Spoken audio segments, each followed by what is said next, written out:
नमस्कार, आप देख रहे हैं न्यूज 24। आपके साथ मैं हूं रवि ठाकुर। मोदी सरकार को दिल्ली की सत्ता से उतारने को आतुर है इंडिया अलायंस और इसके लिए इंडिया गठबंधन यूपी की 80 सीटों पर पूरी तरह से फोकस नजर आ रहा है। आलम यह है कि पीएम मोदी और योगी की मशीनरी को चुनौती देने के लिए इंडिया गठबंधन अपने 5 दिग्गज चेहरों का दाव यूपी से खेलना चाह रही है और इसमें मल्लिकार्जुन खड़गे और नीतीश कुमार का नाम सबसे ज्यादा चौंकाने वाला है। यूपी के रास्ते दिल्ली तक पहुंचने के लिए क्या है इंडिया अलायंस की स्ट्रेटेजी, आइए आपको बता।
साथ ही उत्तर प्रदेश में दलित वोट बैंक को साधने की बड़ी कवायद शुरू हो गई है।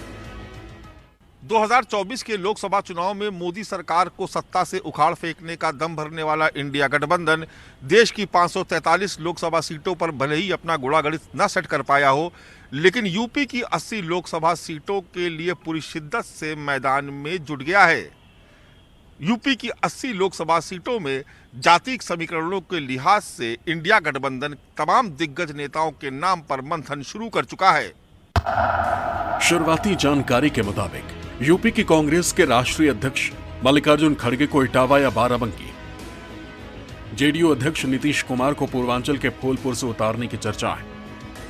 वहीं कांग्रेस महासचिव प्रियंका गांधी प्रयागराज या वाराणसी, कांग्रेस के सीनियर लीडर सोनिया गांधी अपनी चिर परिचित रायबरेली सीट से और समाजवादी पार्टी अध्यक्ष अखिलेश यादव कन्नौज सीट से चुनाव लड़ सकते हैं। दरअसल जिस तरह से 2014 में दिल्ली की सत्ता पर काबिज होने के लिए नरेंद्र मोदी ने गुजरात से यूपी का रुख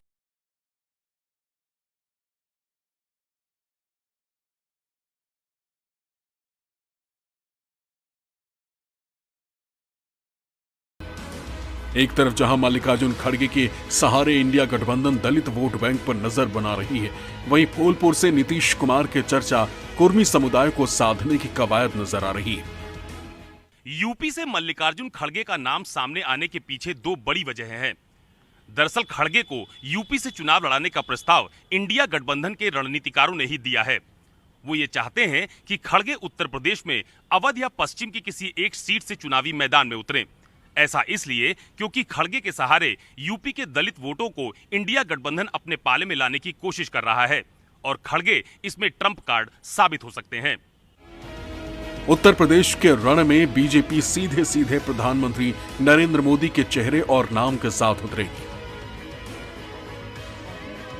अयोध्या, काशी और मथुरा जैसे हिंदुत्व के सॉलिड मुद्दे बीजेपी को पहले से ही मजबूत कर रहे हैं, लेकिन जाति पॉलिटिक्स में मल्लिकार्जुन खड़गे एक बड़ा चेहरा बनकर बीजेपी को थोड़ी बहुत टेंशन दे सकते हैं। प्रधानमंत्री नरेंद्र मोदी खुद ओबीसी समुदाय से आते हैं। ऐसे में अनुसूचित जाति से आने वाले खड़गे यूपी की जातीय समीकरण में इंडिया अलायंस के लिए बड़ा पत्ता साबित हो सकते हैं। इंडिया गठबंधन अगर खड़गे को चेयरपर्सन बनाती है तो यूपी के बड़े वर्ग को पीएम फेस की उम्मीद बंधेगी। साथ ही यूपी से मल्लिकार्जुन खड़गे के चुनाव मैदान में उतरने से पीएम मोदी को सीधी चुनौती दी जा सकेगी। 2024 में अगर उत्तर प्रदेश में से बड़े नेता चुनाव लड़ते हैं, खासतौर पे कांग्रेस के राष्ट्रीय अध्यक्ष मल्लिकार्जुन खड़गे, जो जनता दल यू के बिहार के मुख्यमंत्री हैं नीतीश कुमार जी, बड़ा घालमेल होने की स्थिति है। लेकिन एक हाई प्रोफाइल चुनाव होने वाला है और बीजेपी को इस गंगा जमुना के मैदान में घेरने की कोशिश होगी। चूंकि 2014 में 73 सीट और 2019 में, जबकि बहुत बड़ी घेरेबंदी थी, सपा बसपा अलायंस थी, आरएलडी भी उनके साथ थी, और 12 सीटों पे कांग्रेस और इन लोगों का भी एक अंडरस्टैंडिंग के तहत उम्मीदवार नहीं उतारे गए थे। तो अब जब बड़े नेता उतरेंगे तो ज़्यादा एक्टिविटी होगी, रैलियां और जो मुद्दे उठाए जाएंगे, और इन नेताओं का अपना एक मीडिया अट्रैक्शन होगा। तो कई तरीके से चुनाव काफ़ी हाई वोल्टेज वाला होगा और उसका असर उत्तर प्रदेश की सियासत पर पड़ेगा। दूसरा नाम नीतीश कुमार है, जिन्हें फूलपुर से लोकसभा चुनाव लड़ाने की चर्चा है। फूलपुर पूर्वांचल में आता है। नीतीश कुमार पिछड़ी जाति के नेता हैं और कुर्मी बिरादरी से आते हैं। उनके नाम के पोस्टर भी लग गए।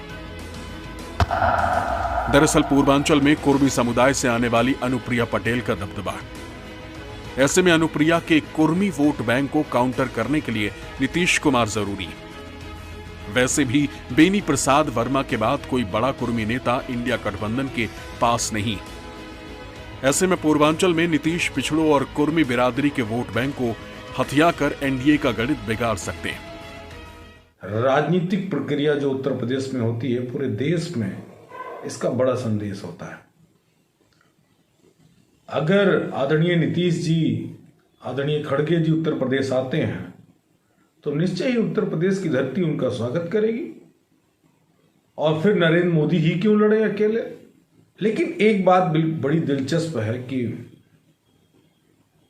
2024 का लोकसभा का चुनाव पूरे देश की केंद्र बिंदु अगर कुछ बनेगा तो वो उत्तर प्रदेश होगा। इंडिया गठबंधन क्रमशः आगे बढ़ रहा है। हर बैठक में कुछ नई चीजें हो जा रही है। पिछली बैठक में लगता था कुछ नहीं होगा, लेकिन सारी कमेटियां बन गई। अब जो अटकलें लग रही हैं उनको अटकलें रहने दीजिए। यहाँ पर नीतीश कुमार और तमाम लोगों के चुनाव लड़ने की बातचीत चल रही है। उत्तर प्रदेश कांग्रेस को बेहद खुशी होगी अगर ये बड़े नेता लोग यहाँ से चुनाव लड़ते हैं, और हम लोग पूरी ताकत के साथ उनको जिताने के लिए काम करेंगे। लेकिन वो लड़ेंगे या नहीं लड़ेंगे, ये बड़ा फैसला है। ये इंडिया गठबंधन करेगा। कांग्रेस में कौन लड़ेगा इसका फैसला कांग्रेस की इलेक्शन कमेटी करेगी।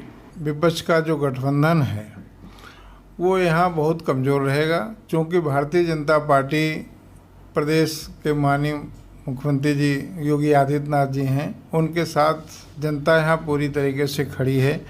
और हम 80 की 80 सीटें जीतेंगे, चाहे यहाँ खड़गे साहब लड़ें चाहे वो नीतीश जी लड़ें, यहाँ कोई फर्क नहीं पड़ता उनके लड़ने से। लोकसभा चुनाव के वैतरणी को पार करने के लिए भारतीय जनता पार्टी हो या नई नवेली इंडिया अलायंस, सभी उत्तर प्रदेश की 80 में से 80 सीटें जीतने का दम भर रहे हैं। और ऐसे में भारतीय जनता पार्टी और इंडिया गठबंधन अपनी अपनी तैयारियों में जुटी। एक तरफ बीजेपी हिंदुत्व के साथ साथ यूपी की सभी जातियों को साधने की कवायद में जुटी है, तो वहीं समाजवादी पार्टी पीडीए यानी पिछड़ा, दलित और अल्पसंख्यक का नारा देकर जीत की राह तैयार कर रही है। बीजेपी ने कास्ट पॉलिटिक्स को साधने के लिए सुहेल देव भारतीय समाज पार्टी, अपना दल सोनेलाल और निषाद पार्टी को पाले में शामिल किया है। तो दूसरी तरफ इंडिया अलायंस के जरिए समाजवादी पार्टी, कांग्रेस और राष्ट्रीय लोक दल अपनी साझा चुनौती तैयार कर रहे हैं। मायावती के अकेले चुनाव लड़ने के ऐलान के बाद बीजेपी की नजर मायावती के बड़े दलित वोट बैंक पर है, तो वहीं इंडिया अलायंस हर जाति के साथ साथ हिंदू